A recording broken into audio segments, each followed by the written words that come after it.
자, 민주당 전당대회가 이번에는 고액 기탁금을 두고 이재명 대통령의 당무 개입 논란이 불거졌습니다. 최고위원 선거에 나선 친명계 청년 후보가요, 1년 사이에 4배나 오른 기탁금에 어려움을 토로하니까 대통령이 직접 기탁금을 낮춰주자라고 언급을 한 겁니다. 만나보시죠.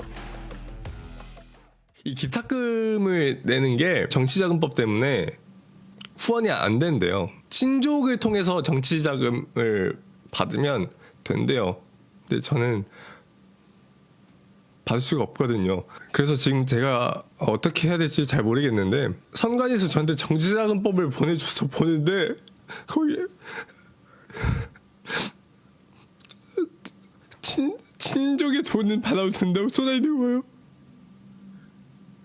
그걸 보는데 너무 힘들더라고요.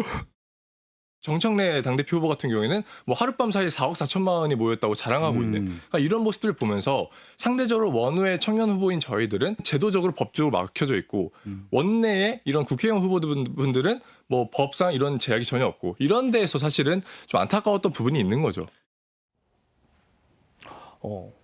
저는 정민철 후보는 개인적으로 잘 모릅니다만, 그렇죠. 정청래 후보가 나 지금 후원 계좌가 몇 억을 초과했다, 다 8천 명에게 돌려줘야 된다, 뭐 이런 얘기를 하는 동안 우리 청년 정치인들은 저렇게 기탁금 오른 거 가지고 눈물을 흘리고 있습니다. 소장님, 그런데 대통령이 이것도 저는 좀 그래요. 대통령이 민주당 전당대회에 대해서 언급을 해요. 이건 직접적인 언급이죠. 기탁금을 종전 수준으로 되돌려달라. 그러니까 이거를 지금 회의 열고 고쳐보겠다는 거 아닙니까? 이렇게 속전속결로 되는 겁니까? 대통령이 얘기했다고?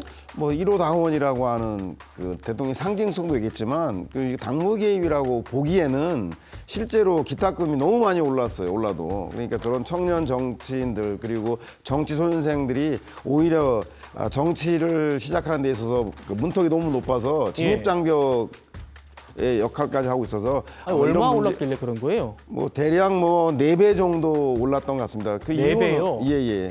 최고위원은 500만 원에서 2천만 원으로, 뭐 당대표는 1,500만 원, 2천만 원 올랐는데, 당대표는 당대표 얼마 안 올랐네요. 네, 5명이 출마해서, 과거에도 뭐 4-5명 출마해서 많이 오르지 않았고요. 네. 아마 최고위원이 지금 현재 사상 최대 14명이 출마해서 이런 후보자들이 많으면 여론조사도 여러 번 해야 되기 때문에 그런 거고, 또 하나는 그 당원의 수가, 권리당원 수가 훨씬 늘어났기 때문에 그 비용이 늘어났습니다. 그래서 당원 당규에 경선과 관련된 비용들은 후보자들에 의해서 조성하게 되어 있습니다. 그런데 이제 우리가 일반 공직선거에서 15% 이상 득표할 경우에 선거공영제 정신에 의해서 전체 선거 비용을 그 국가가 지원해주지 않습니까? 네. 마찬가지로 그렇죠. 정당 보조금을 그 각 정당이 주고 있고, 또 권리당원이 늘어남에 따라서 당비도 지금 많이 모여 있기 때문에, 저도 뭐 일정한 득표 요건이, 그렇다고 아예 문턱을 없애면 이름 날리려고 막 후보 난립할 우려가 있기 때문에 일정한 문턱을 좀 낮추되, 다만 당직 선거에서도 유효득표율이 어느 정도 되면 당비로 보전해주는 그런 방안들을 적극적으로 검토해주면 좋겠다는 생각이고, 대통령도 저렇게 얘기함으로써 누구를 특정 후보를 지지한다고 하면 당무 개입이 될 수 있는데, 저렇게 지지하는 사람이 잘 아시겠지만 정청래 대표가 비판적인 당대표 후보와 최고위원 후보들이에요. 그러면 친명 후보가 난립하면 오히려 표가 분산돼서 불리할 텐데도 불구하고 저렇게 얘기하는 것은 유불리의 문제가 아니라 청년 정치인, 신인 정치인의 문턱을 좀 낮추자라고 하는 그런 민주당이 현재 처한 상황에 대한 1호 당원으로서의 우려, 심정을 전하는 거라 생각이 듭니다. 오히려 이런 말씀이군요. 대통령이 개입해가지고 저 친명 후보를 살려주면 친명 후보가 난립해서 전체 득표율이 떨어질 텐데 대통령이 왜 그랬겠느냐. 그런 말씀인데, 국민의힘은 나경원 의원 케이스를 들어서 비판을 하고 있습니다. 들어볼까요? 대통령님의 취지는 금전적 부담 때문에 청년 정치인들이 활동을 하지 못하는 일이 없어야 한다는 지극히 당연한 문제의식입니다. 이 같은 문제의식을 공론의 장인 SNS에 공개적으로 제기하신 것은 당무 개입이 될 수 없습니다. 국민의힘은 무책임한 정치 공세로 대통령님을 흔들려는 시도를 당장 중단하시기 바랍니다. 제 기억으로 과거 나경원 의원 연판장 사태 때 이재명 당시 대표께서 하셨던 말씀을 기억을 합니다. 대통령실이 노골적으로 당무에 개입하고 있다. 대통령의 당무 개입은 바람직하지 않고 민주주의 원리에도 맞지 않는다라고 발언을 한 바 있습니다. 한번 본인의 과거 발언을 되돌아볼 필요가 있다고 생각합니다. 송 변호사님, 그런 일이 있었군요.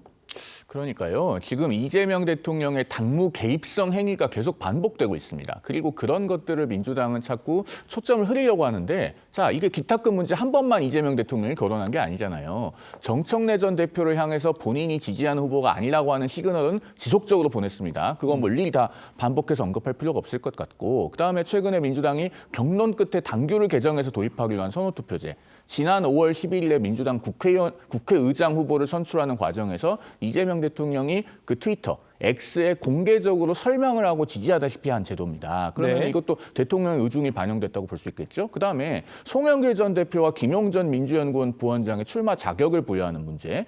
이것은 송영길 전 대표가 이재명 대통령이 지난달 18일 유럽 순방에서 돌아와서 그날 저녁에 바로 만찬을 함께한 후보 아닙니까? 그러니까 민주당이 다른 의사결정하는 게 가능하겠습니까? 그다음에 김용전 부원장에 대해서는 지난주 15일에 이재명 대통령이 공개적으로 법원을 저격하다시피 하는 트윗을 올리면서 구글 타임라인을 무죄의 증거로 채택하지 않은 것은 해괴한 결론이다. 이렇게까지 공개적으로 의견을 밝혔잖아요. 그러면 그것도 민주당에서 다른 결정을 하는 것이 가능하겠습니까? 이렇게 대통령의 SNS가 계속 민주당의 당무에 영향을 미치고 있어요. 기탁금 문제는 그 연장선상에 있는 겁니다. 그러니까 단일한 건만 가지고 지금 야당에서 비판하고 있는 게 아니고 예. 이 당무 개입성 행위는 반복 누적되고 있는 것이에요. 제가 한마디만 짧게 덧붙이면 이재명 대통령이 추구하는 대통령의 모델은 아마 제왕적 대통령 시절에 여당 총재를 겸임하던 그 삼김과 같은 것이 아닐까 싶은데, 그런 것을 추구하신다면 차라리 공개적으로 더불어민주당 총재를 겸임하는 것이 바람직하지 않을까 하는 말씀을 드립니다. 예.